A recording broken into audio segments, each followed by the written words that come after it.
You're listening to the We Are Libertarians podcast network. Find all of our shows at wearelibertarians.com. In a way, it ends where it begins. Very insightful. Thank you for sharing this Red Baron with us, Linda. It's so tasty, it makes me want to share something of my own. I didn't actually read the book. Me neither. I watched the movie last night. I judged it by its cover. I haven't read a book since middle school. I'm secretly seeing two other book clubs. And I can't even read. I'm not really Gary. He just paid me to be here. Sharing Red Baron pizza can lead to more sharing. This is Chris Spangle. He is the founder, kind of CEO of the We Are Libertarians podcast network. He hosts a really good podcast called the Chris Spangle Show. If you guys are looking for basically kind of like a quick rundown of current events and stuff like that.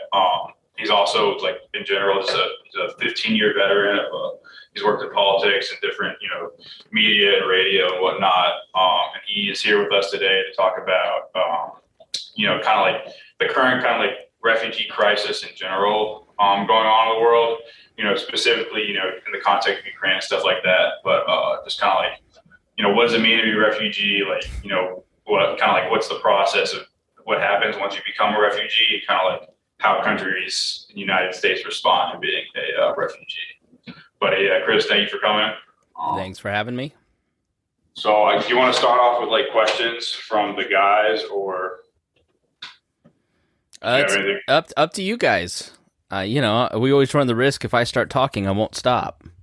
Do you guys have any I know I talked to Sheets about this the other day, but do you guys have any questions in terms of about what, just how refugees? Yeah.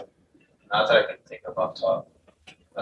All I know is that in Ukraine right now, it's the biggest refugee crisis since World War II, right? Something like that. Yeah. I need to look up how many last I saw. I stopped watching daily coverage 2 weeks ago. Refugees. Let's see how many have been displaced.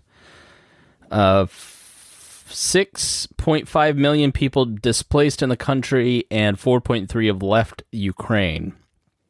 And, I think everybody kind of has a mental image at this point of Ukraine.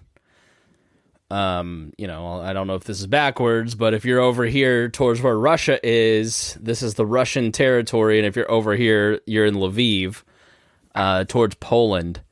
And what's interesting is the reason that these two separate parts of the country exist. 150 years ago, maybe longer at this point, 200 years ago, you had the Russian Empire had control of Donbass and Luhansk, the parts kind of over in the east. And they were an imperial, the Russian imperial mindset was erase their culture, erase their language. They're called Little Russians now, and we're going to basically milk them for their resources. And, it's interesting to note that Putin kind of has that same view in a lot of ways of them. And then in the West, you had the Austro-Hungarian Empire that basically lorded over Ukraine. And it was a much more classically liberal, there's a reason we have Austrian economists, because it came out of that classically liberal open state, which encouraged Ukrainian art, they encouraged the language. So you have a much stronger culture in the western part of the country than you do in the east. And so the majority of the refugees have moved from the north over in the east down to the south towards Poland, and are sheltered, either in Lviv, which has just seen an insane influx of people. Lviv is fairly safe. That's why you see Anderson Cooper and Jake Tapper there. They're not in Kyiv or Bucha or Mariupol. And then they're fleeing into Romania, Russia. They are going to Russia. People in Donbass are going to Russia. And there are some reports that Putin is actually rounding up Ukrainians and pulling them out of the country and resettling them in other parts of the Russian Empire, specifically the Caucasian states like Chechnya. And that's part of it's in the Bible. Like the Assyrians did it essentially to like destabilize certain regions. And what you're seeing is people leaving, and why? I mean, if you've seen the images of what happened in Bucha with people lying dead in the street, summary executions of children, I heard one story yesterday that people are they're not going to leave their house. If you're in a war zone, you don't leave your house, right? Like there's, I don't know how, it's hard for the American mind to comprehend this. I don't know if you guys remember in Boston when they were looking for the 2 Boston marathon bombers, they found them in the boat. And it's the only time in my life I can think of like the military on the streets patrolling, going house to house. Like it was very like warlike in a lot of ways. And so people are not leaving Mariupol. They're not leaving, the eastern parts. The Russians have completely pulled out of Kyiv.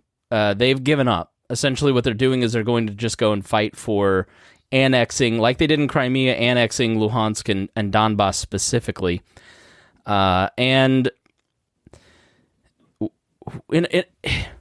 There's no food on the shelves. You can't go to the grocery store. There's, in a war like this, there's the soldiers looting for food. We talk so often about, especially in the last couple of years, about prepping, like having 2 weeks worth of food. And imagine a situation where for the past 2 months, like nobody's been able to bring in any provisions. Nobody's been able to leave their house for provisions. Because of shelling, because of, the Russian military on the street, because of getting mistaken for a Ukrainian or Russian soldier. The Ukrainians are not wearing uniforms, right? For the most part, it's Ukrainian soldiers. And so Russian soldiers are just kind of summarily shooting at them as if they're the enemy.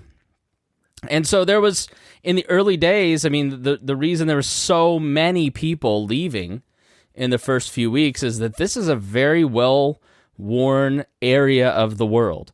The Russians, the Great Crimean War with Napoleon, the Nazis, 1/4 of the Holocaust victims were Ukrainian.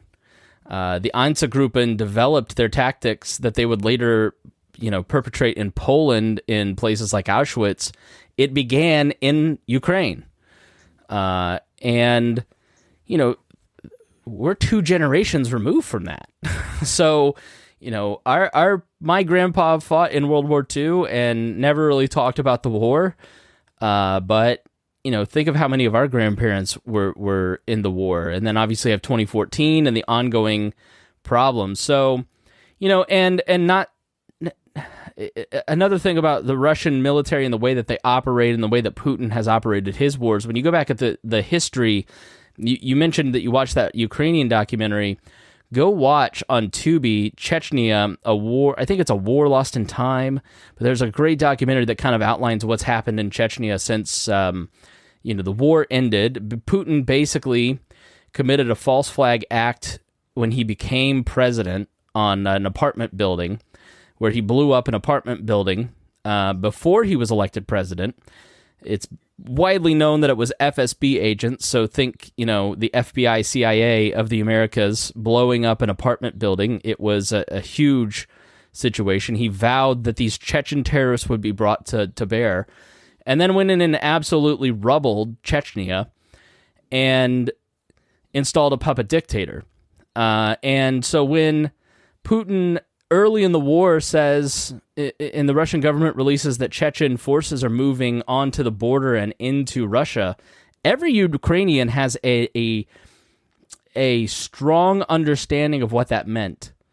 I have a personal connection to Ukrainian refugees.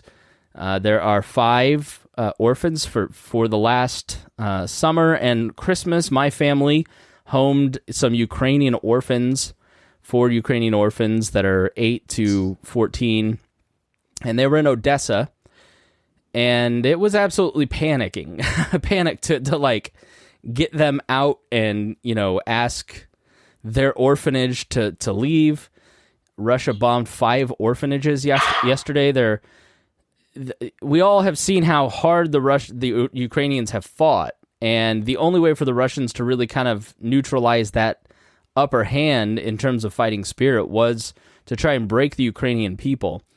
And as libertarians, we all know that violence always backfires. All he did was create a Ukrainian identity, a Ukrainian founding father in Zelensky. When Zelensky had 30% approval ratings and was on the border of being impeached in Ukraine, he was prosecuting the previous president, and now they're allies.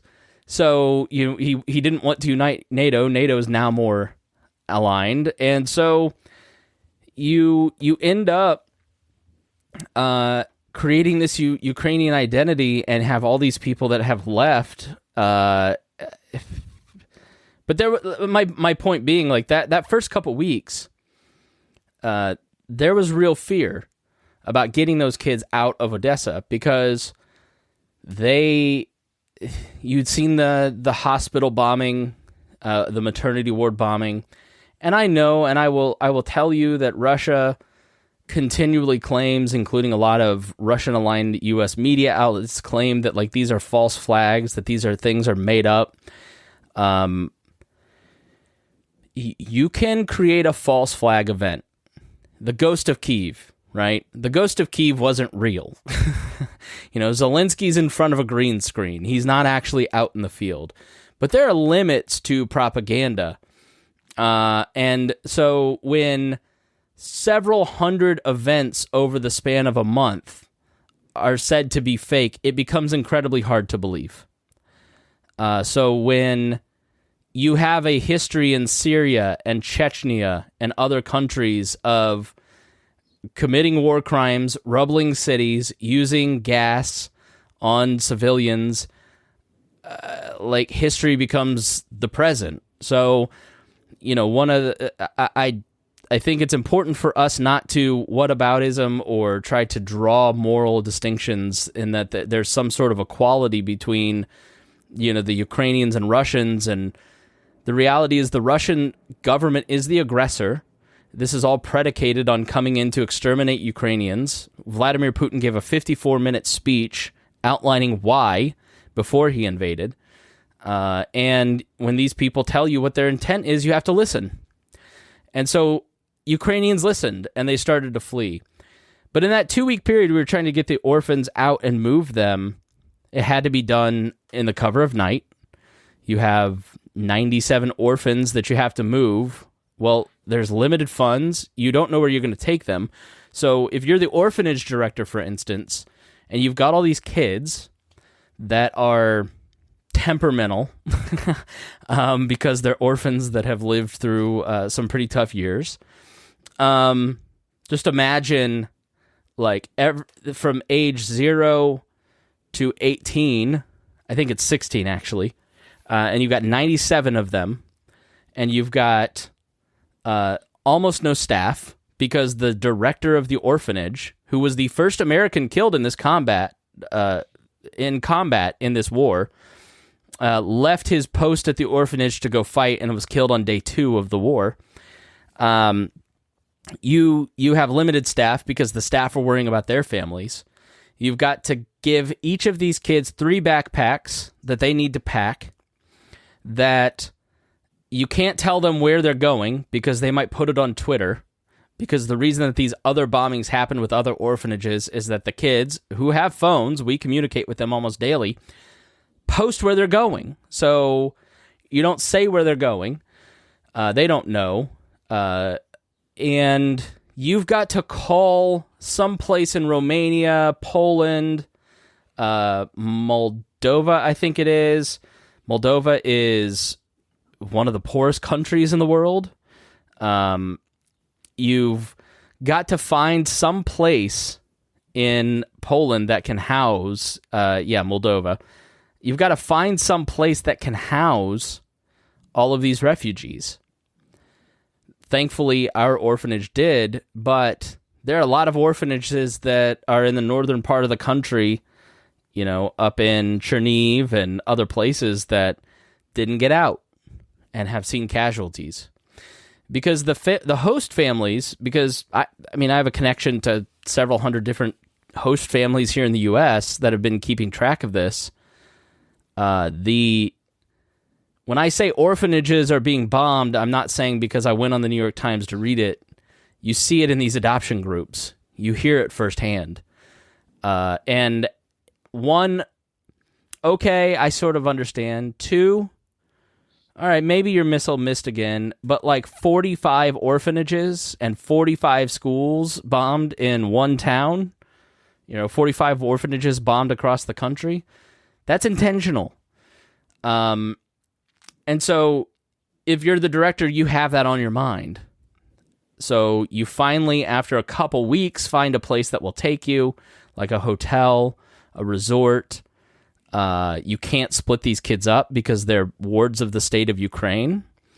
Now, if you're the director, you can go to Poland and declare them as refugees seeking asylum, and those orphans would then be admitted to the Polish state.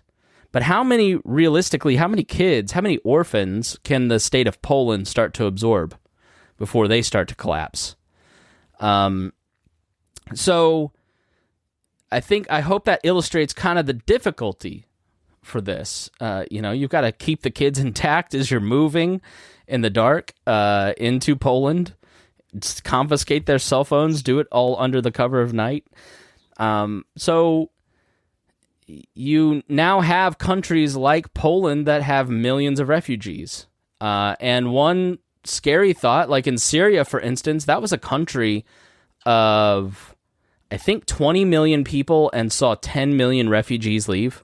I think it was 45 to 50% of the country left Syria. Because, if you've watched any coverage, you just kind of see there's no place to eat. There's no place to live. There's no toilet. There's no working water. If you remember the images of Syria, it's just completely rubbled. So, another interesting layer to this is what go ahead. The kind of like I think it was Moldova being one of the poorest countries in Europe, taking in a ton of refugees. You use the example of like the orphans going to Poland. Like obviously, like Poland can't, they can't indefinitely take on refugees. The current way they're operating. So do you think that there's like a point where there's and you can talk about the United States too in your answer, but like, is there too many refugees where it's like, oh, like a country it should stop taking in refugees, or would you say like they just need to keep letting them in until it all goes to hell, basically? Yeah, I think if 20 million people try to invade Poland, let's look up the population of Poland. There's 83 million people in Russia, and you add 20 million people. There's 38 million people in Poland. You add 20 million people. That's going to be destabilizing, right? So think about our housing crisis. That's because new builds have been drastically underbuilt over the last 10 years. You've got, rising rental prices, so housing gets more expensive. If you're a politician, are you willing to, destabilize your country? So what's the limit? The United States, which is 330 million people, under the Trump administration only let 12,000 people in. We're only letting in 100,000 Ukrainian refugees. We're a country that could easily absorb 50 million people. After the Soviet Union collapsed, I believe the number of immigrants into Israel was like 20% increase in population almost overnight. Israel became and is and was one of the most successful countries in the world. We just had this example, and I can talk a little bit about what happened at Camp Atterbury, where we had 7,200 Afghan refugees come and live. I lived in the largest collection of Burmese outside of Burma, the Chin people, in the south side of Indianapolis. And I lived in that part of town for 15 years. And frankly, when the white trash had it, it wasn't that nice. And 15 years later, after the entrepreneurial spirit of these immigrants came in, because they were allowed to flourish, that part of town has gotten better. One thing involving in the Ukrainian situation is Belarus's, and this is backed by Russia, weaponization of refugees on the border with Poland. So we've heard a lot of people, what about the Syrian and Iraqi refugees and Kurds that, have still, after 8-10 years, not been settled? Isn't this racist? Well, the answer is yeah. Belarus, after, I forget what triggered it, but Lukashenko made this ridiculous request, and the EU did not grant it, and so he said, well, I'm going to flood the EU with immigrants. And so he started sending travel agencies down to Syria and northern Iraq with visas to get into Belarus, and made it really cheap to travel to Belarus. And so over the last 2 years, you've had hundreds of thousands of refugees coming into Belarus, being put on buses, taking to the Polish border, and there's, I forget, the number's crazy. It's like 100,000, but I don't know the number exactly. It's just large, of people that have been, for the last year, trapped on the border because Poland has their army with their guns, and then on the other side of these refugees, Belarus has their guns pointed at the refugees. Whenever they try to make a play to cross either one of the borders, they're gassed. And so they're living in these tent cities while they're watching white Ukrainians be funneled into Poland by the millions. And it's hard not to look at that as anything other than racial.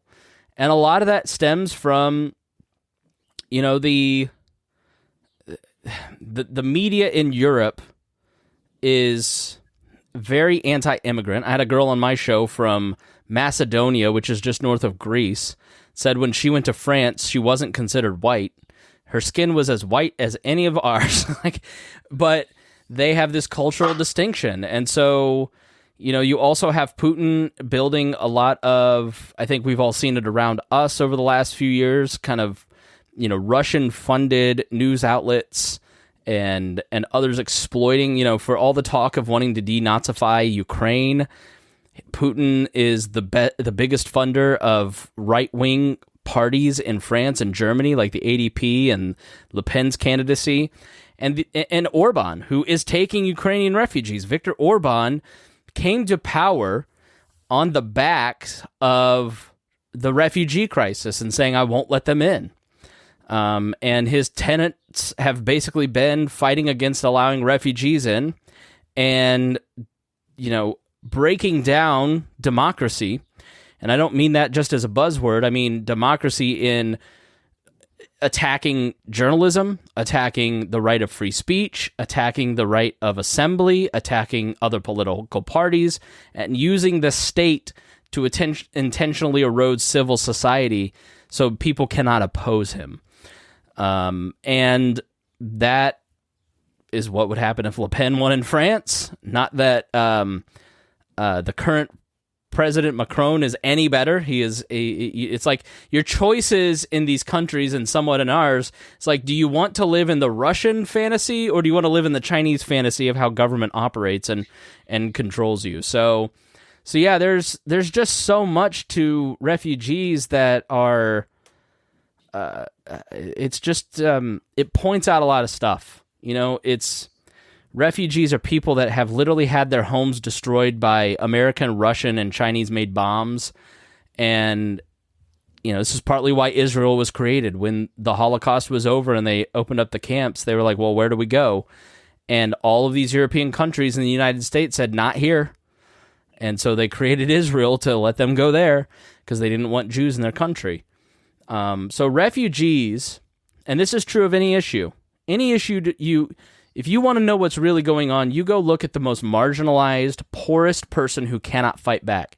You want to know how DCS operates or does not operate in this country? Go find a poor single mother. Don't go ask a politician. Don't go ask somebody in power. Don't ask a journalist. Go ask a poor person who can't afford a lawyer and has relied on DCS to protect their kids. If you want to know how the world feels about minorities or poor people or people from other countries, look at how the world has treated refugees over the last few years.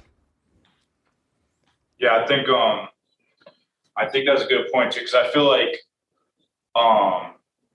you can see it. I think specifically, kind of like I think you can consider them refugees, kind of like from mainly Latin America, a little bit of South America, people coming in. The process in America is so strict and so like difficult to get in as a refugee or even just as an immigrant that when and this is kind of like what I try to bring up next, that like when they get here, it's like most of them do it illegally or do it, whatever, like not completely like the correct way or whatever. So they would be in trouble with the authorities in some shape or form. Is that you kind of create like two societies where you have like the normal American like society of people that like go to school, you pay, you the language, you go to places like like Chipotle, or you don't have to worry about finding someone that has a similar like well can I just make a distinction, because I think it's really important, between a refugee and an illegal immigrant. Illegal immigration is not happening all that much anymore. Mexicans are not hopping the border fence to get into this country. They have reached a level of wealth in Mexico that Mexicans are not coming here as much as they used to.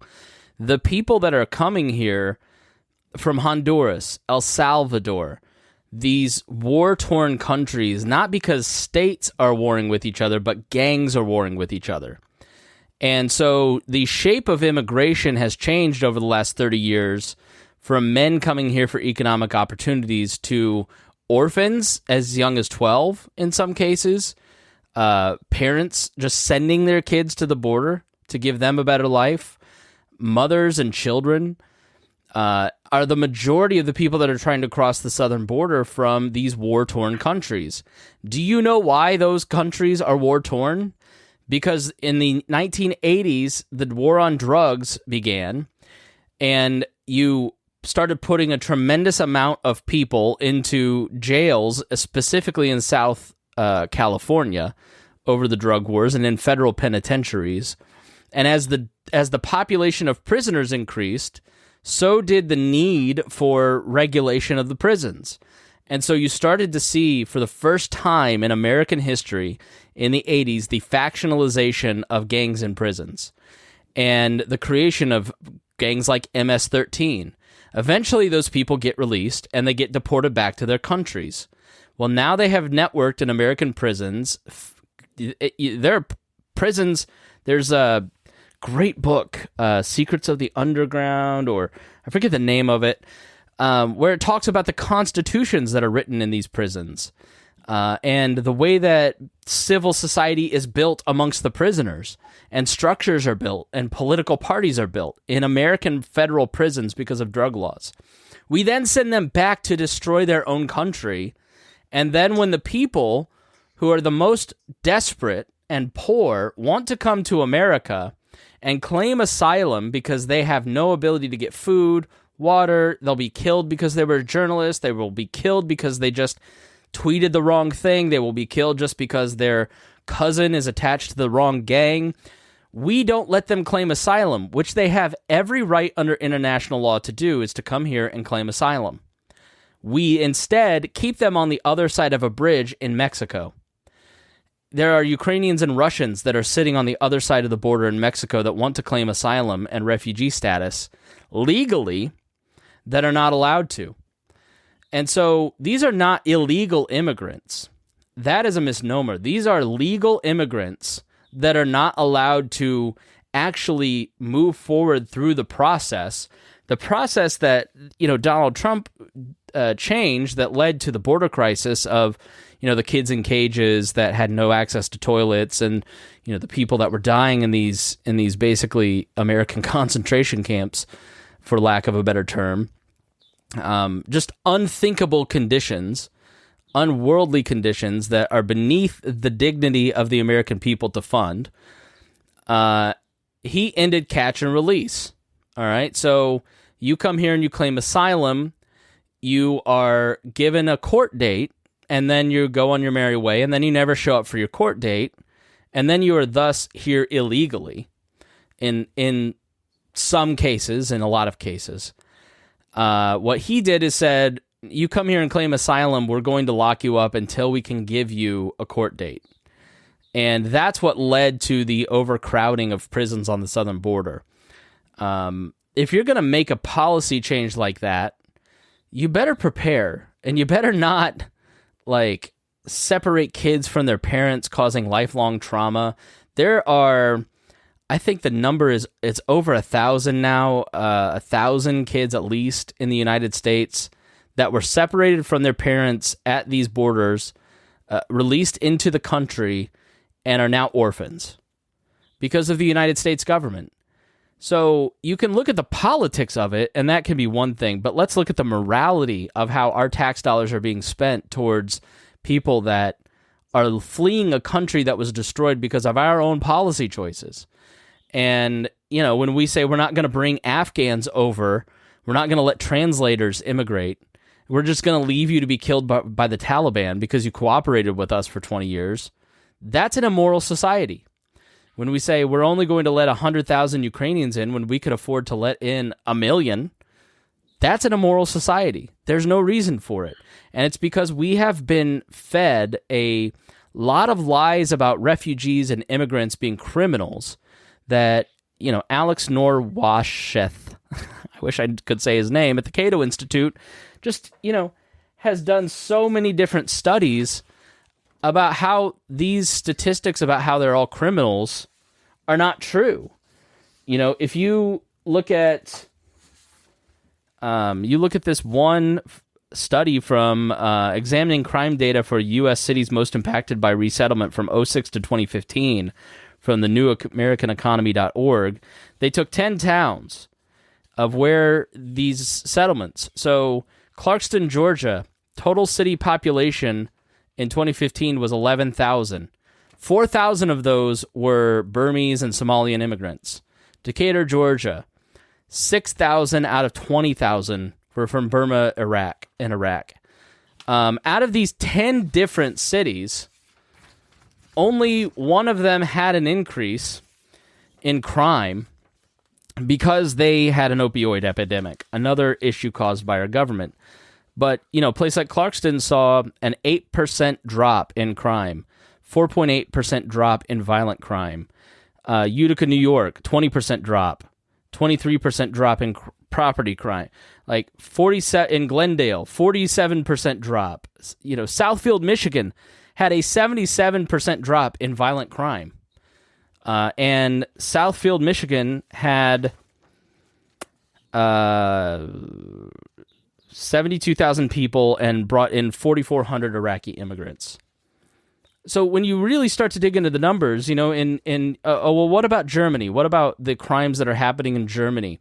If you watch somebody like Paul Joseph Watson, he highlights the violent crime perpetrated. Those are all often legitimate incidents that have happened. But what he doesn't tell you is that they are usually 0.02% of the crime statistics that are happening in that area. The vast majority of crimes that are violent or property theft by refugees and immigrants are committed by natives of the country, citizens of the country. And in the case of America, the statistics of crime are even less because America was founded on immigration and knows how to absorb refugees, immigrants, and build a society around them. 7,200 Afghans settled in, the county that I used to live in, about 30 minutes from here. and there were no issues. Now, of course, there were lies perpetrated by the right wing of the local media that there were stabbings and all that kind of stuff, and that just never happened. It was literally fake. I think that's kind of like the point I was really trying to get across is like this is more based off like the personal experiences and anecdotes than like looking at data and stuff.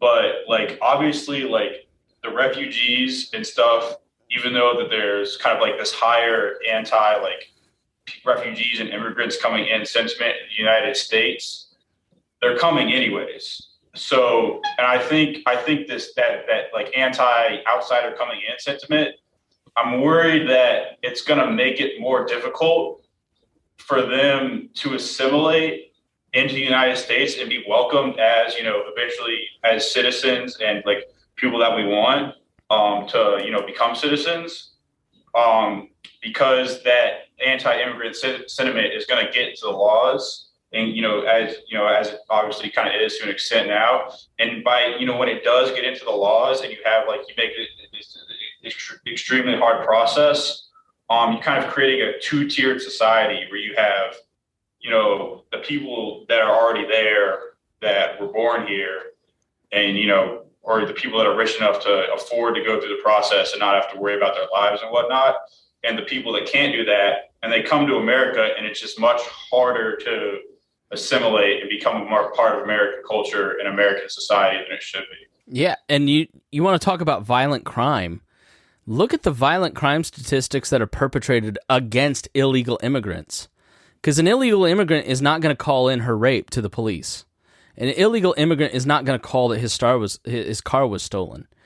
And so, the violence that is perpetrated against illegal immigrants, quote unquote, in this country is shocking and cruel and terrible. So I couldn't agree with you more. I mean, it is politicians. Immigration was largely a dead issue in the United States politics, except for just kind of in certain parts of the Republican Party until Donald Trump revived it. And a lot of people in the right have seen how it has helped people like Viktor Orban and Vladimir Putin and Bolsonaro in Brazil, and Duterte in the Philippines, how it has helped them gain power, and by stirring up this anti-immigration racism, on masquerading. I mean, if you read a lot of what Stephen Miller writes, that was the head of the immigration policies for Donald Trump, it's shocking. And he literally talks about white supremacy in some of his writings. He's a little more careful than most, but you get on some message boards in 2014 and go wild, it eventually gets surfaced by somebody. So, I don't get it. I left the Republican Party in 2007 because of bigotry towards immigrants and because it doesn't make sense. We have a crisis of labor in this country because we are not allowing enough people in to start their American dream. And every wave of immigrants, my last name is Spangle. The real last name was Spangler with 2 E's, not with A's. And the reason is that I would guess that if I traced it back in 1917, the name got changed because of bigotry towards Germans because of the war. In both world wars, Germans suffered immense bigotry, because of what was happening overseas. Innocent people were murdered and killed and beaten because of their German last names. And you saw the German culture in America be one of the most thriving cultures, like the American Turner Society, evaporate in that period because of the racism of the, it helped lead to the 20s Klan. So I think it's foolish for us to say it can't happen in our time. We're not those people. Look at all the good we do when we're already falling prey to it. 71% in a recent poll said we should not. So there's something called Section 42, which is a pandemic era stopping of anyone coming in for asylum. and it's led to a lot of people sleeping under bridges. Joe Biden has not wanted to remove it. For all the talk of how horrible Donald Trump was on immigration, he's literally Hitler. Joe Biden hasn't changed almost anything from those two administrations. And now that he is announcing that he's going to remove this provision so people can start claiming asylum again, Democrats are criticizing him. Not Republicans. Well, they are too. But Democrats are the ones that are getting the press, like Joe Manchin, saying this is a problem. Why? Because over 70% of Republicans and over 35% of Democrats don't want this done. Because the overwhelming majority of this country does not want asylum-seeking refugees from any country coming into America. And it makes no sense, especially for a country that has grown to 335 million people off of immigration. There's a recent study that immigrants... I just think it's amazing that like these cultural conservative people, in the Republican Party have a problem with like Hispanic, Catholic, largely anti-LGBT, pro-family values, anti-abortion people immigrating to this country. Like a lot of Latin American immigrants share a lot of the same values in terms of like family, in terms of entrepreneurship. It just doesn't make any sense to me why libertarians and Republicans wouldn't look at the net benefit of bringing in new people, welcoming them to this country, and growing the base. But they have this fear that is completely unfounded. There's a book called The Turnout Myth that if you let everybody vote, they're all going to vote Democrat. That's just not true. Like, every study doesn't bear that out. It has no real effect. And if you look at Trump's numbers with Hispanics and, other ethnic groups, Trump did better in 2020 with them than he did in 2016. Why? Because people are tired of, just being assumed that they're all progressives, or woke, and they're not. Like, you say Latinx to a lot of your Latinx friends, and they want to punch you in the face. Do you guys have any questions that sparked any curiosities? Yeah, so is it just probably a safe assumption that the majority of the pushback for refugees finding countries or finding or seeking being able to be refugees in either Europe or the United States mostly or solely based off of just these false presumptions and racism's kind of been established? Yeah, I mean, I'm not saying everybody that is pro immigration controls is racist. I think, I think when you dig into the data, those false assumptions start to fall apart. One big problem that we have across the board in media is nitpicking. You take one instance and pretend that's everything. You take one trans swimmer and pretend this is a national epidemic of girls being, cut out of girls' sports when you may have two or three in sports in any state, right? But we, if you look at how people treat masks, right? I remember Fauci talking in April 2020 about how only an N95 well-fitted worked. And otherwise, it's a detriment because you're touching your face too much. I mean, I watch the Sunday shows religiously every year, and I remember him talking about this. But that got lost, right?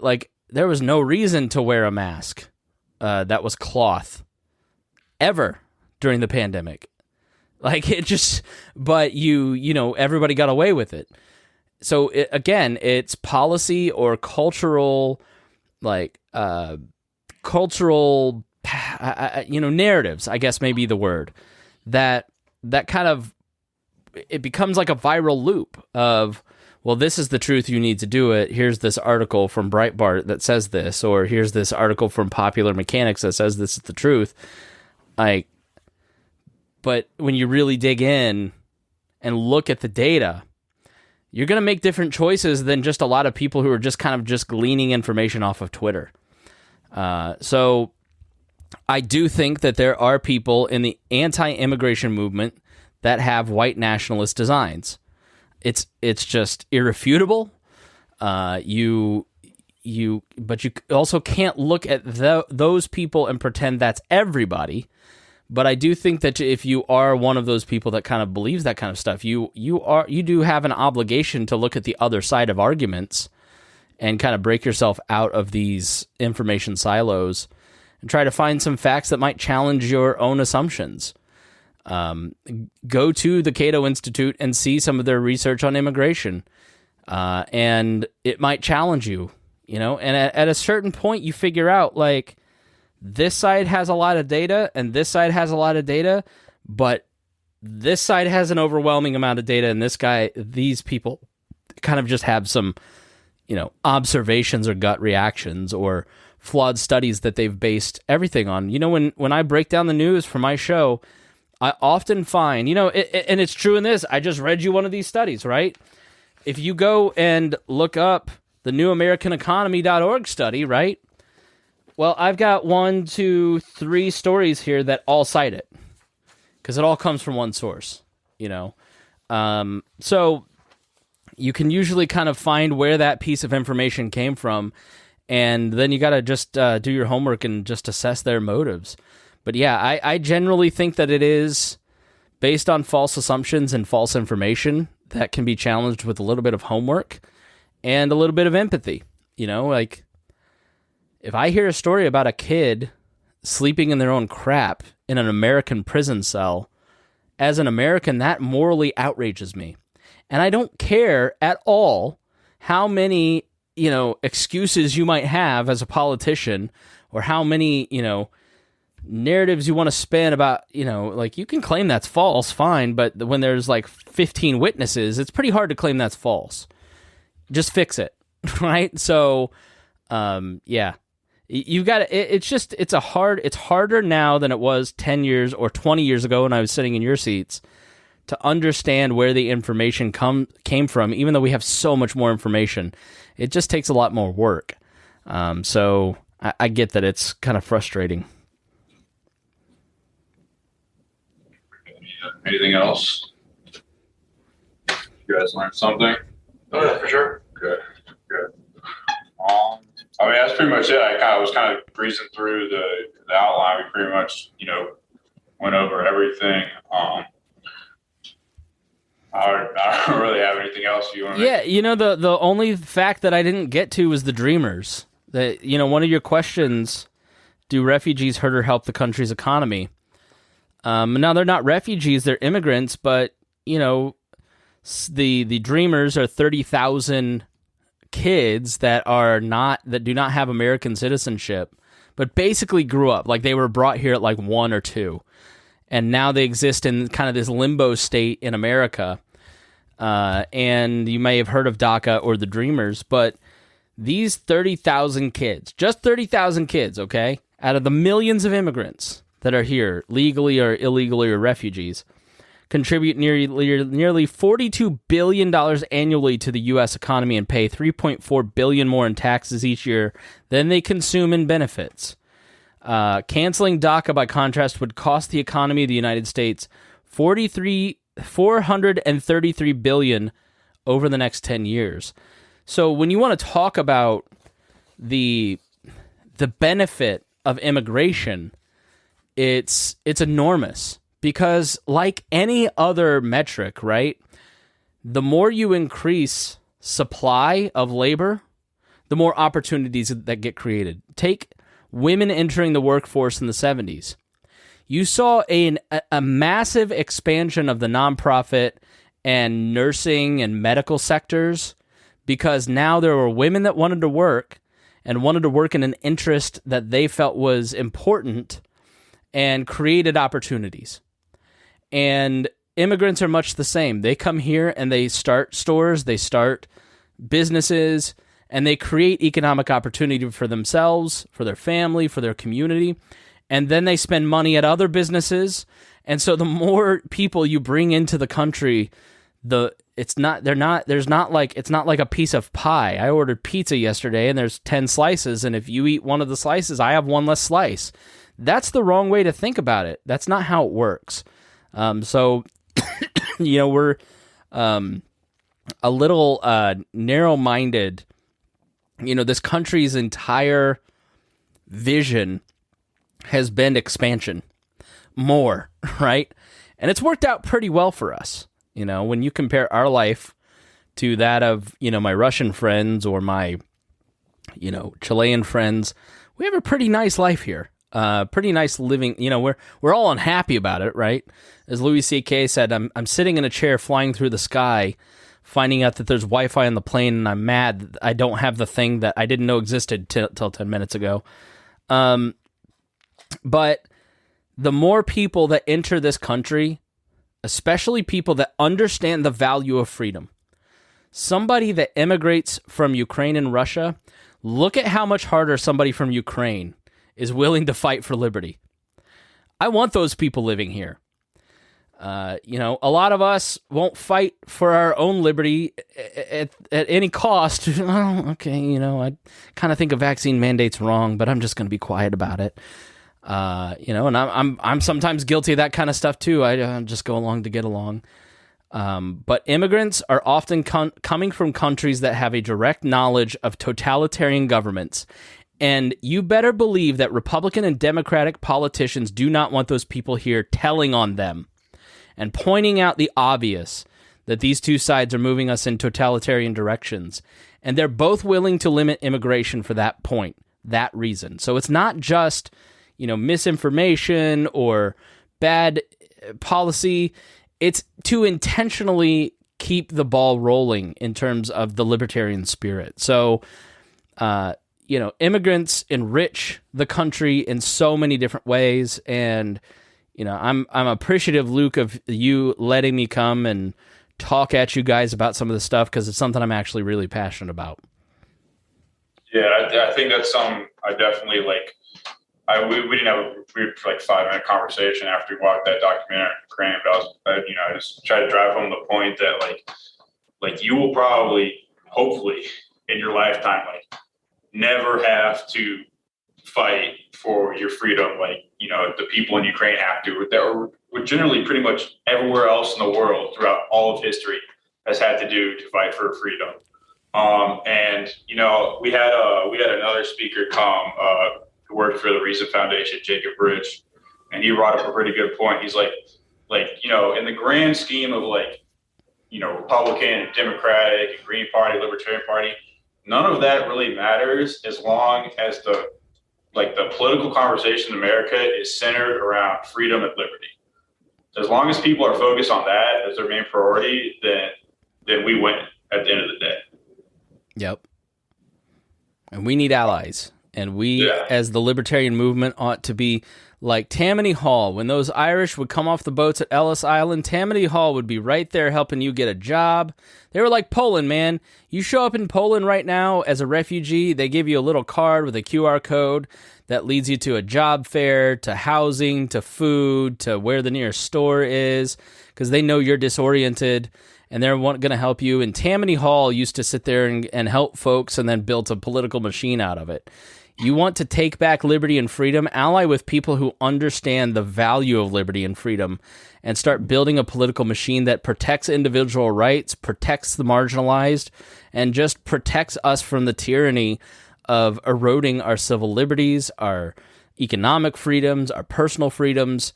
So I think the fear of immigrants in the libertarian movement at the moment is terribly misguided, terribly misinformed, and totally counter to building a movement that liberates this country from these two visions that lead to Russia or China. Well, thank you for coming, Chris. Like I said, if you guys are interested, check out his podcast, The Chris Spangle Show.